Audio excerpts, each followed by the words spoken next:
Today I want to talk about bulimia. It's a heartbreaking eating disorder that affects millions of people. 90% are women, and unfortunately, all too often, we see it affecting teen girls. The definition of bulimia nervosa is a recurring cycle of binge eating followed by purging. Now, the people who suffer from it eat huge amounts of foods, often in secret because of the shame, and afterwards they feel so guilty and so scared of gaining weight that they make themselves throw up to get rid of the food. There is no single cause for bulimia, and it's certainly not a willpower issue. But these factors play a role. They're terrified of gaining weight, they are obsessed with losing weight, and they're never happy with their bodies, even though they may look completely normal. Bulimia seems to run in families, either because of a mother or sister that has bulimia, or because there's a real unhealthy emphasis on weight and dieting in the household. Stressful episodes like being teased about body size or a traumatic event like a rape can trigger bulimia. In some cases, the vomiting becomes the goal in itself. People will overeat just so they can vomit. As unhealthy as this is, it gives them a sense of control and temporary relief. There are warning signs you should look for.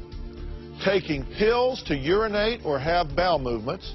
They may fast or exercise way too much even when they're hurt. They go to the bathroom frequently after eating so they can throw up. In addition to the emotional toll, bulimia causes all kinds of physical damage. The vomiting can tear and damage the esophagus, weaken the heart muscle, can cause ulcers, intestinal problems, irregular menstruation, hormone imbalance, and dehydration. Bulimia cannot be ignored. A person suffering from it needs help right away. The most effective treatment is behavioral therapy to break the binge and purge cycle. The person basically needs to relearn how to eat, and they need to learn how to cope with the stresses that drive them to binge. The antidepressant Prozac can work in helping to treat bulimia because it helps in treating the anxiety and depression that often accompanies it. But if there's one message I want you to remember, it's to find help for yourself or someone you love who is suffering. For more information on bulimia, you can call the National Eating Disorders Association hotline at 1-800-931-2237 or go to www.nationaleatingdisorders.org. Of course, there's also information. Michelle, what is being in the Victorian? What does that entail? How long is it? What is required? Our program is a minimum of 60 days. Most of our women end up staying 4 to 6 months because we have a step-down transitional program. When we're talking about treatment, I think it's really important to understand that this is a disease of shame. This is one of the most shameful diseases out there, more so than substance abuse addictions. So in order to treat them, it needs to be a shame reduction model. So that's what we use at the Victorian. It's a non-punitive based treatment facility. Okay. These women come in broken, so our job is to empower and to build them back up.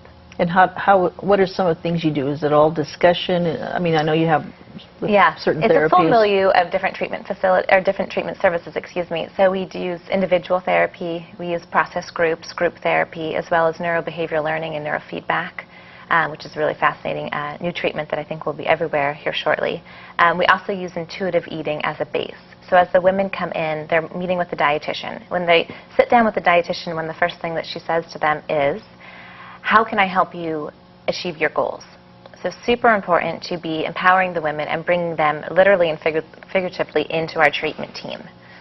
So they're starting with measuring out all of their own foods. And then once they have that down, usually about a month, depending on what, of course, eating disorder they have, then they would move to reverse measuring. Well, now they are putting the amounts of food on their plate and seeing what is their eating disorder telling them about that portion. Is that portion way too big, or is that portion way too small?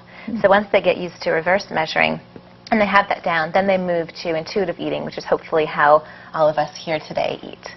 So it's a process, and it does take time, and that's okay. Yeah.